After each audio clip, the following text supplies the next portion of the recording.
Hello and a very warm welcome indeed to Quadriga, coming to you from the heart of Berlin. And the focus is on NATO, the North Atlantic Treaty Organization, which this week is marking its 70th anniversary and 7 decades of peace and prosperity. However, the celebrations in Washington are clouded by grave concerns about the future of the military pact. US President Donald Trump and NATO Secretary General Jens Stoltenberg say the alliance will only stay strong if, as President Trump has demanded, member countries step up defence spending, a message above all directed, of course, at Germany. Meanwhile, with NATO members like Turkey and Hungary, but also President Trump himself openly flirting with Vladimir Putin, our question here on Quadriga is, NATO at 70, who is the enemy? And to discuss that question, I'm joined by 3 astute observers, beginning with Andreas Kluth, editor-in-chief for Handelsblatt Today, who argues that militarily NATO is as strong as ever. Politically, though, it's in crisis. That's Trump's fault, but also, says Andreas, Germany's. And also with us is Claudia Major, senior associate at the German Institute for International and Security Affairs, who says how Germany responds to questions like the 2% spending pledge, arms exports, deterrence and nuclear weapons will be crucial for Europe's security and defence. And a very warm welcome too to Ulrike Franke, a policy fellow at the European Council on Foreign Relations. And Ulrike believes that Germany is risking its international credibility and Berlin does not even realise it. Well, well. Ulrike, let me begin with you. NATO, of course, styles itself as the most successful military alliance in history. Is it right to do so?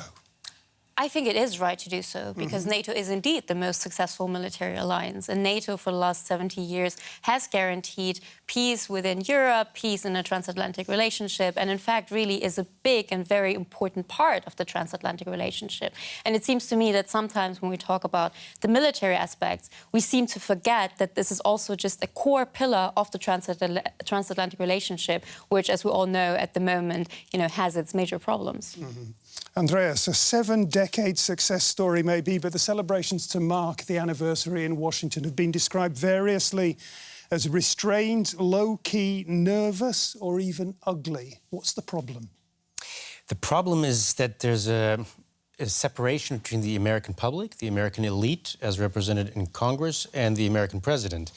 And if you notice, the American public, there's a bunch of new polls out, is still for NATO and has barely budged. In Europe, Europe is also still for NATO, but has gone down a little bit. Republicans, of course, are much more sceptical. Yeah, which Republicans, though? And that's where that's the second constituency that I just mentioned is Congress. They invited Jens Stoltenberg, the Secretary General of NATO, to address a joint session. And that's a great way of sending a signal, I believe. That's the way Americans send a signal to the White House. They did the same when Congress did the same when they invited Benjamin Netanyahu to address a joint session during the Obama years. That was a way of saying to Obama, hey, pay attention, you got to treat this guy better because we want you to treat him well.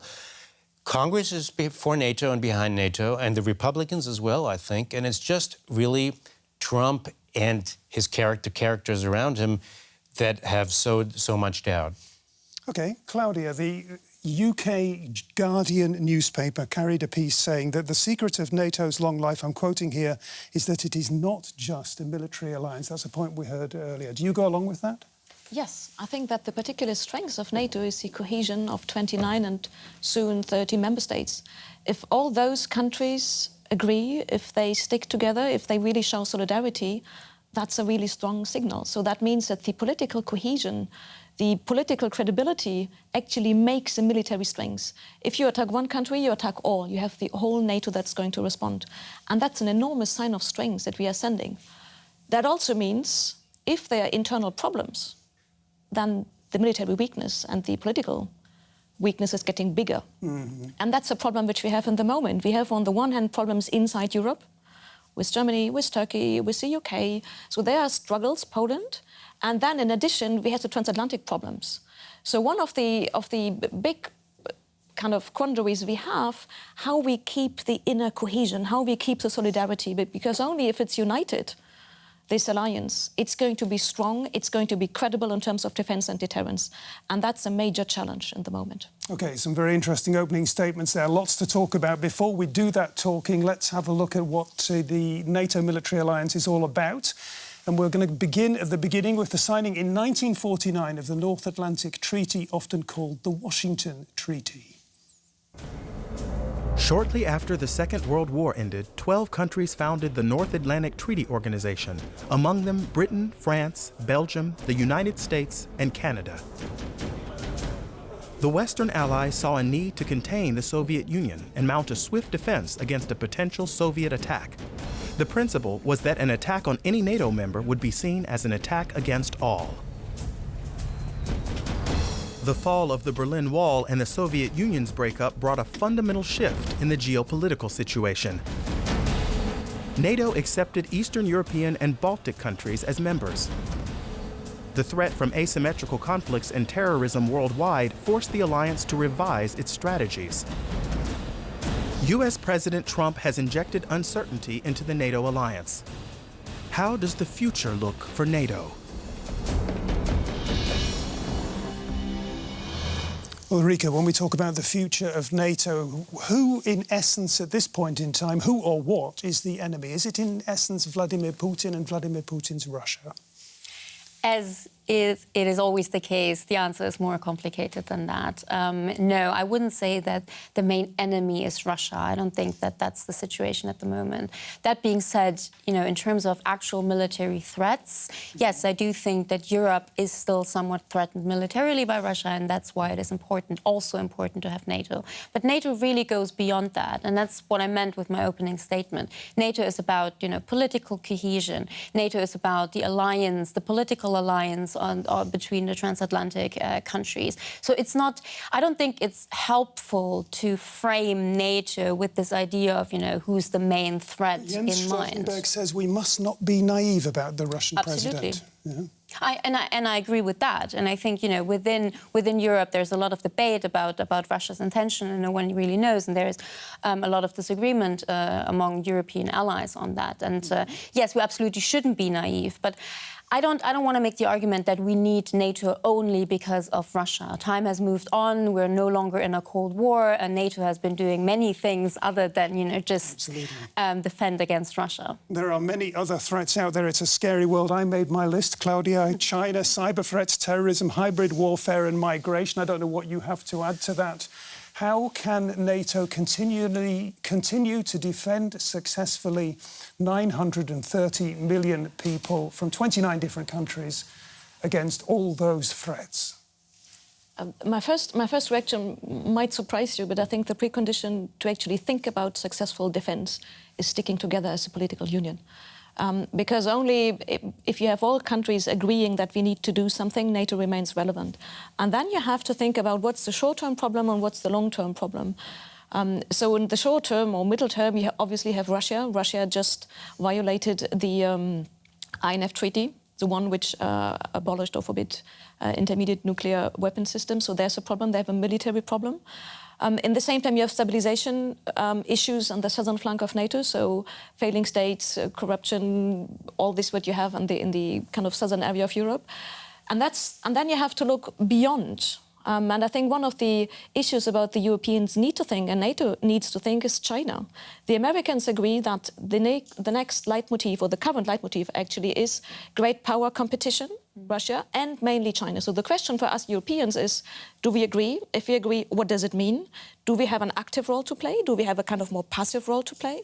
So I think we need to differentiate what have we to do now and tomorrow, what we have to do in the future, and a really important question, what can NATO do on its own, military things, and for what it needs partners. There are many things like the hybrids that I think you mentioned, or what is cyber, or this, where NATO has only a little role to play, where the European Union or states have much more to offer. So I think there are many questions we need to answer first. Andreas, you have any answers to any of those questions?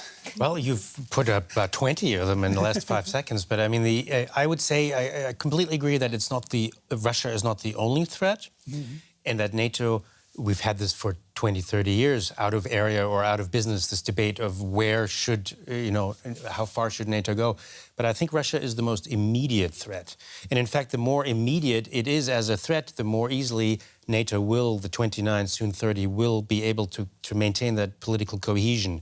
And I'm just reminded of that famous definition of NATO from the very first Secretary General, Lord Ismay, who said, NATO's purpose is to keep the Americans in, the Russians out, and the Germans down. And it's interesting what has changed and what hasn't. We're worried a little bit because of Trump and some others in America about America staying in. We're still, what hasn't changed is we still want to keep the Russians out. And what's completely changed is the Germans, nobody wants to keep them down except they themselves. And that's part of the problem. So if you think of Lord Ismay's quote, I mean, we would do well to focus on the immediate threat. And by the way, cyber warfare and Russia are almost the same threat.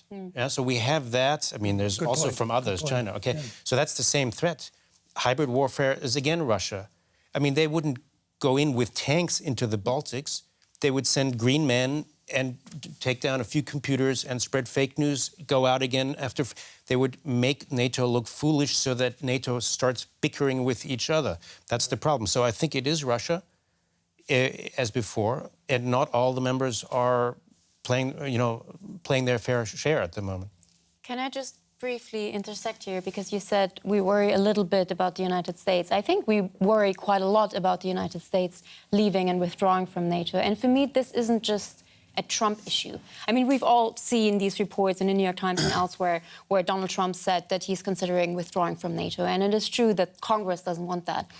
Nevertheless, for the United States, the strategic outlook in the world really has changed. And I do think that, in terms of interests, the United States' interests in Europe are different now than they were, 70 years ago, but even 50 or 30 years ago. The United States still needs Europe to some extent, and the United States still needs Europe to be, peaceful. But I do think that the outlook is way more towards the East, towards Asia, towards China. And I think we as Europeans, and this is crucially important, we as Europeans need to understand that there is a change of, American interests. And keeping the Americans in is an important aspect of it, but also Europeans need to build up their own capabilities. Can you quantify the likelihood that Donald Trump will announce the US withdrawal from NATO this year?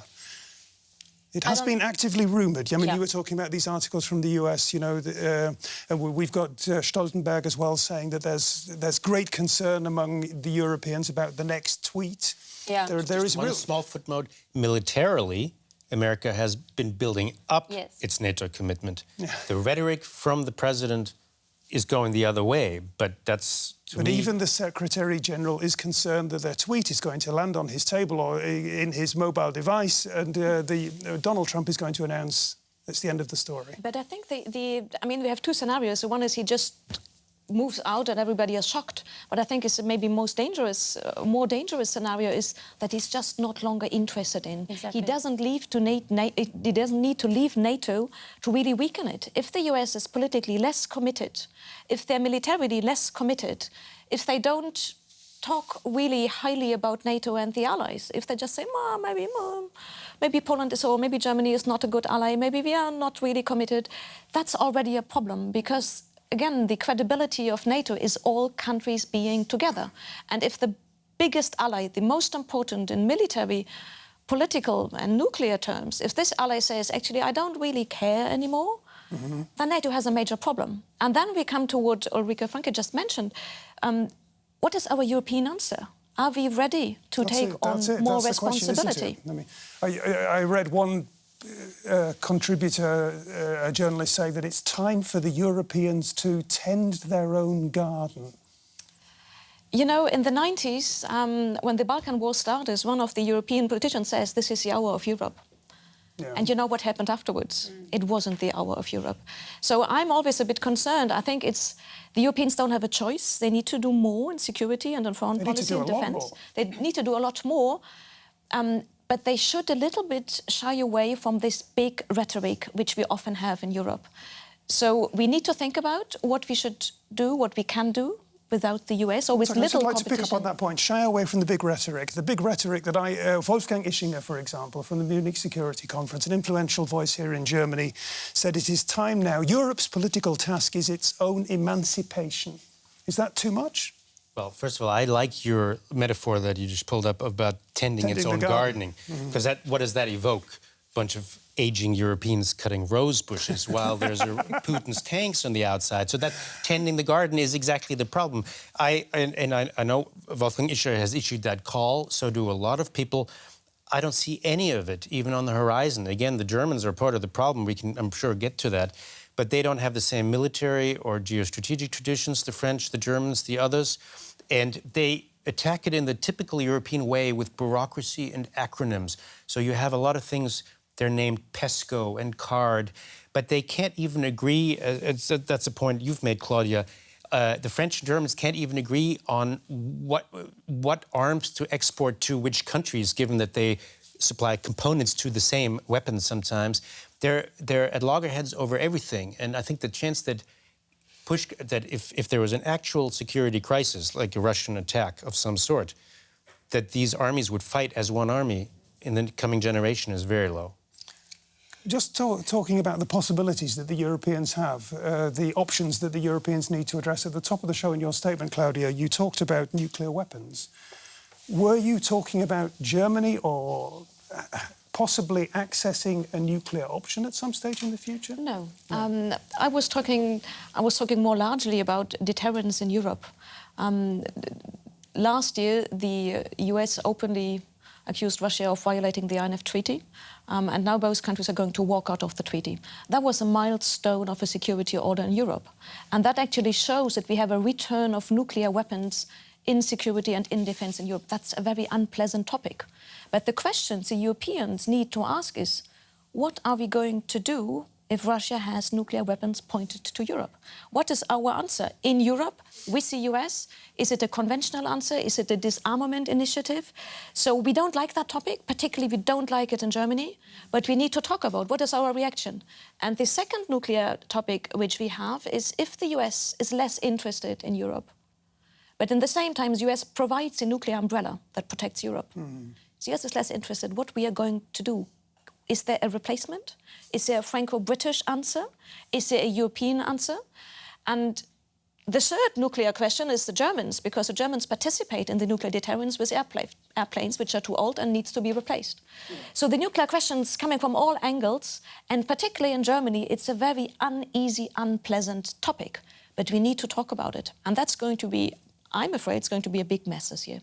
OK, let's talk about Germany. Donald Trump has repeatedly suggested that American allies, above all Germany, are freeloaders. And there are other NATO members who believe that Germany is not exactly what might be seen as a reliable partner. Let's just get a taste of the case for and against Germany. Germany's helping in Mali, with troops supporting the United Nations mission in this West African trouble spot. They're training Malian security forces, among other tasks. And in Afghanistan, with some 1,200 troops, the German military is the second biggest contributor of personnel to NATO's Resolute Support mission after the US. And with the Rapid Response Force, Germany's currently leading the spearhead of NATO. It was formed as the Ukraine crisis unfolded as a deterrent against Russia. Something of a deterrent to Germany's contribution is its defense budget. Finance Minister Olaf Scholz plans to cut it back to 1.23% of GDP by 2023, far below NATO's envisioned goal of 2%. Chancellor Merkel is still counting on 1.5% until 2024. For us to fulfill this stated obligation, I stand behind that, and so does the German government. Can the NATO partners rely on Germany? Andreas, earlier this year, German Foreign Minister Ursula von der Leyen said NATO is about decency and dependability, and not just cash and contributions. The word dependability is important there.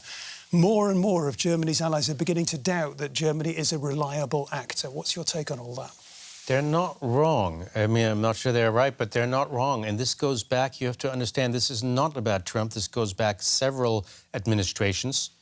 Defense Secretary Gates and the W. Bush administration came out strongly criticizing the Germans. They've just been more diplomatic. And that's just the Americans, but the other partners as well. And Germany clearly has, thanks to this, been trying to cash in its alleged peace dividend after the Cold War, and has let its Army, Navy, and Air Force just go to rags. I mean, there's submarines that don't float and airplanes that don't fly and all of that, and that's now well documented. And that's not, and that goes against the grain. And I think the Germans are now wrong, as Merkel and her finance minister Scholz, as they like to do, is to split hairs over whether a percentage of GDP is a good figure or not. You know, that would suggest you get a recession, you suddenly make the target. That's not what debate. It has become an incredibly important symbolic debate, whether Germany is willing to pull its weight. Ulrike. It's not just symbolic, though. I mean, number one, I think it should be relatively clear that Germany needs to invest more in its military, simply in terms of capabilities. As was mentioned, there are so many systems that do not work. We don't have as many people in uniform as we would like to. So I think there's, first of all, a need for more investment that needs to be fulfilled. But the second point, of course, is the dependability. And I travel a lot, you know, within Europe. I go to Paris, I go to Warsaw.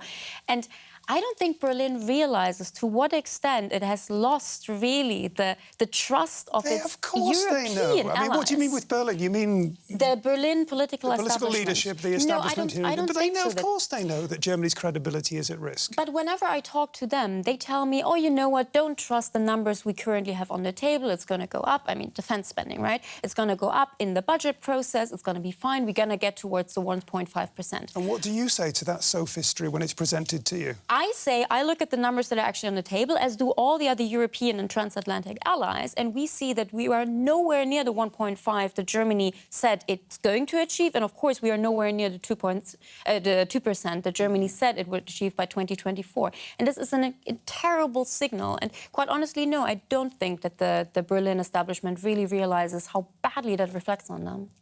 The dynamic I've been seeing is intriguing to me. If I want to test it on you, I believe that for the last few years, since then President Gauck gave a speech at the Munich Security Conference, that the Berlin elite, the people around this part of town, actually do understand that Germany's allies are having doubts. But the German public is completely uncoupled from this elite, and there's zero courage on the part of members of this elite to explain it to them. They all, especially in the Social Democratic Party and stuff, you do not want to touch it. It's like the third rail of German politics.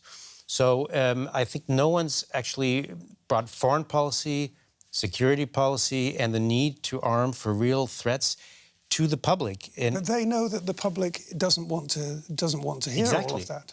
I wouldn't be that sure, actually. I think the public actually is rather willing to listen to that. But the problem is now we talk about numbers. We talk about 1.3, 1.4, 1.5. We don't really talk about defense, and we don't really talk about strategy.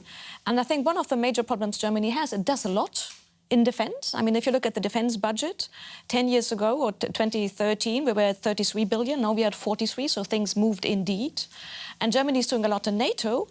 But on the other hand, then comes the domestic debate in, the kind of party power politics. And then Germany is sending mixed messages, what you mentioned. So the question is, we stick to Nord Stream 2, the pipeline. And at the same time, we do lots of deterrence and defense in the east. So our partners say, what do you actually want? You want to do that pipeline project with the Russians, or you want to defend us against the Russians? Then we have the export problem. On the one hand, we want to build a strategic autonomous Europe with France, with big industrial flagship projects. But then we don't want to export them. So our partners say, yeah, honestly, in terms of credibility, reliability, we don't really know what you want. And that's the same with the 1.5 or 2% defense budget. We cannot talk about multilateralism the whole day, and when it's about to strengthening the institutions that do multilateralism, NATO, EU, UN, we say, oh, well, maybe not. So there is a kind of gap between what we do and what we talk about. Mm-hmm. And that's a major problem. Mm-hmm. And these two are nodding wildly. I couldn't say it any better. You see, the 7-decade problem, since we're talking about on the 70th birthday of NATO, for 7 decades, Germany has outsourced its security to the big brother, the United States, and has basically shirked its duty, and it hasn't understood that the big brother is fed up with that, and it has to do something itself. And it is just in denial. And that's the part of the public debate I was criticizing. Yeah. Maybe just one point on the public. It is true that the German public tends to be more pacifist than in other countries and doesn't like the military as much. That's all true. However, I increasingly get the impression that German politicians almost like to hide behind this alleged public opinion, because I do think that almost no one even takes the initiative to try to explain these kind of fundamental truths about military capabilities, about NATO, about the transatlantic relationship, about our defense, and kind of brings this to the public. So I think we're hiding behind, and if no one even tries to make the argument, well, then public opinion also isn't going to change. I'm afraid we're going to have to leave it there. Thank you very much, all three of you, for being here today with me on Quadriga. I hope we have given you plenty of food for thought on the question of NATO at 70, who is the enemy. If you've enjoyed the show, come back next week. Until then, bye-bye and tschüss.